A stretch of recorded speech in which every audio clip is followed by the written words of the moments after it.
大家好，我是奥斯汀。前一段时间呢，我回了趟老家，主要是为我的侄子开具延迟进入小学的证明。我的侄子即将幼儿园毕业，但是他在读幼儿园期间呢，做过2次手术，身体比较虚弱，所以他在幼儿园待的时间并不长。我的姐姐和姐夫，也就是他的妈妈和爸爸，在异地打工。我的姐姐委托我为我的侄子开具一个延迟1年进入小学的证明，我的侄子可以再上1年幼儿园大班。根据当地的学籍政策，满6周岁的幼儿园毕业生需要进入小学学习。我的侄子一直由他的爷爷奶奶，也就是我的爸爸妈妈照顾，是个典型的留守儿童。我的父母呢，和他们那个年代的其他农民一样，没有上过学，和政府部门打交道很困难，所以刚刚失业无事的我，很适合为我的侄子开证明。我从原来工作的城市赶到我的户籍所在地，也就是我侄子的户籍地。这里的经济是中国最落后的地区之一，同样教育系统和政务流程也很繁琐，需要拿着单据到各级教育部门盖章，而这种繁琐的盖章流程往往与中国自古以来的威权主义盛行有关。今天呢，想与大家分享的就是我回老家开证明的全过程。首先呢，我通过网络查询到，延迟入学需要区县级教育主管部门的批准，所以我起了个大早，从村里赶赴县城，换了2次车，共花费27元，耗时1个小时到了县城。然后呢，通过微信问询了当地工作的老同学，县教育局在什么位置？因为我没办法通过地图找到县教育局。虽然我以前在这个县城上高中，但是已经过去了10几年，很多地方都变了样。上午9点钟，我找到了县教育局的位置，在一个政务大楼里面。因为政府精简政务建筑，政府的20个左右县局单位都在这栋大楼里办公。县教育局位于大楼的5楼和6楼的几个房间，有局长、副局长各自的办公室，然后就是具体负责业务的办公室。由于我不知道开证明这个业务由哪个办公室负责，所以我先去了副局长办公室。因为呢，在中国一般是单位的副职抓具体工作。我敲门进入了副局长办公室，他正在接待访客。我等了大约1-2分钟，我向他说明了要办理的业务，他指向门外左侧的一个房间，说让我找学籍管理股的股长。于是我敲门进入了学籍管理股， A 股长不在，我见到了他的助手 B 专员。我向 B 专员说明了我的问题， B 专员说这里从来没有开具过这类证明，他需要打电话问一下 A 股长。A 股长呢和 B 专员的通话中说，省教育厅呢以前好像下过此类的文件，让 B 专员在在 A 股长的电脑上找一下文件。 B 专员开始在 A 股长的办公电脑上找资料，大约5分钟后，他找到了与我描述情况类似的资料。 A 股长曾经还为此类情况制作了一个流程图，这个流程图呢就是先找哪个部门，再找哪个部门。B 专员打印了一张流程图让我看了一下，我发现呢这个流程图上有一个错别字，但是算了。那这个流程呢就是先找我侄子所在学校盖章，然后到乡镇的学区盖章，最后才是县教育局审批。虽然我为了保险期间已经盖好了我侄子所在幼儿园的印章，但是没有乡镇学区的盖章。 B 专员告诉我，需要我先去我所在的乡镇学区盖章，然后再拿到县教育局盖章，需要遵循金字塔的制度，不能越级盖章。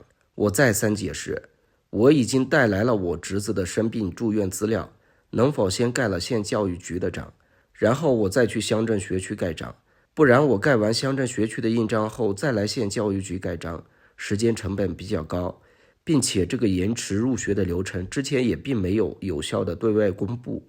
B 专员有点不高兴了，他解释说，没有明确对外公布是 A 股长的问题，如果没有乡镇学区的盖章，他是不会盖县教育局的印章的。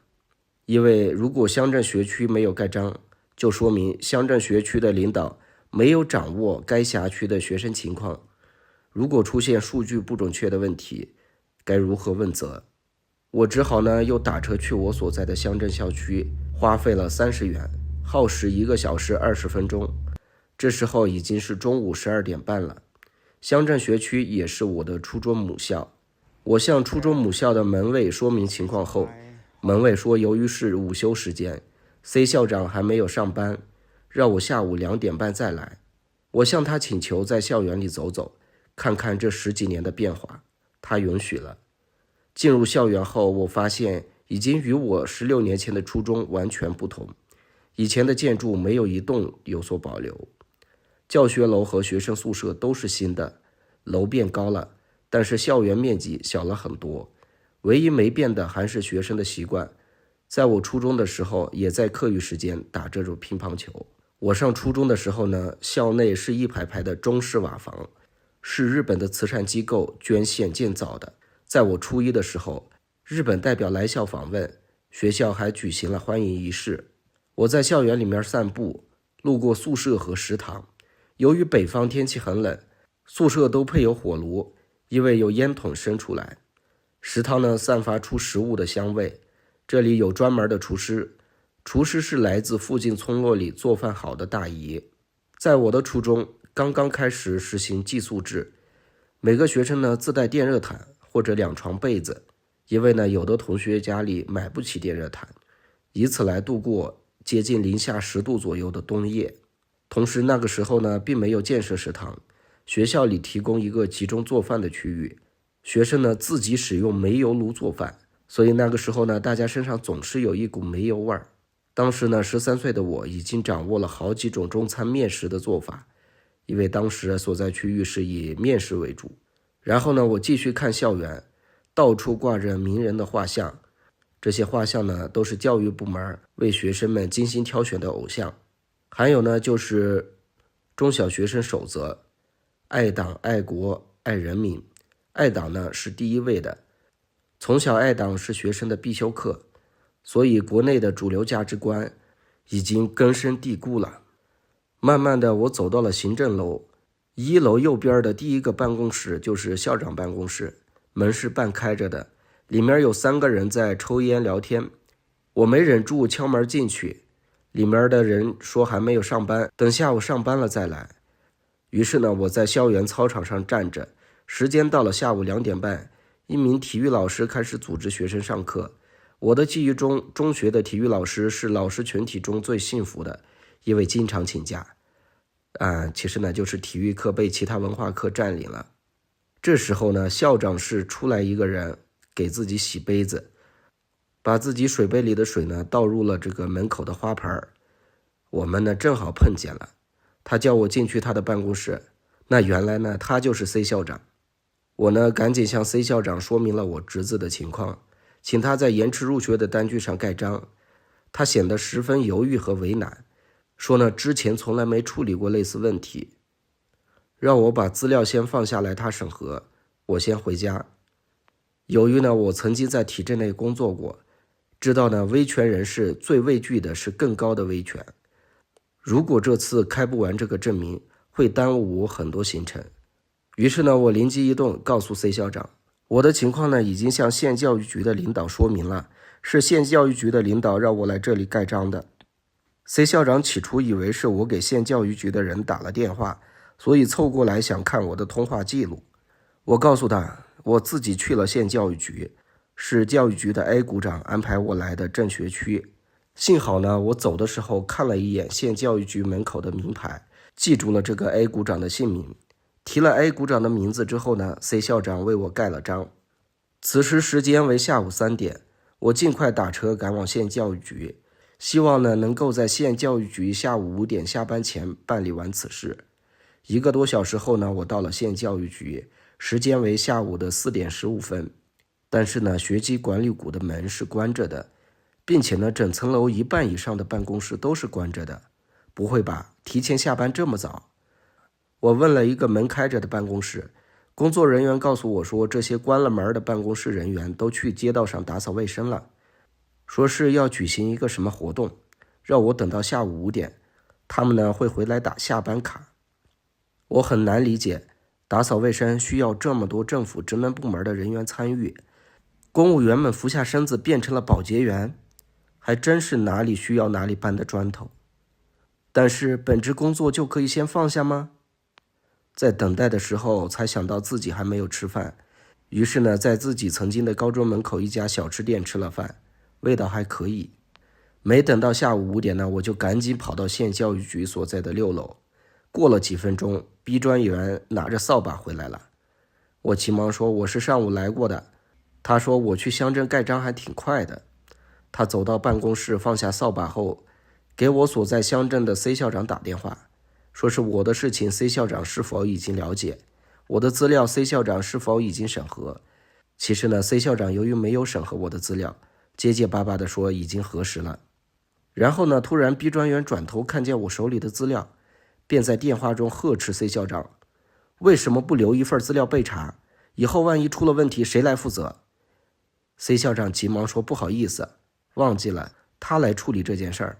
这时候呢，由于我在现场，我急忙补充道，县教育局的印章盖完后呢，我再去乡镇校区一趟，把资料拿给 C 校长。 C 校长呢听见了我的声音，要我接电话。他觉得呢有些无奈，又不好说别的，让我呢把资料拿给门卫室，因为他已经下班了。 B 专员呢挂了电话后，很不情愿地为我盖了章。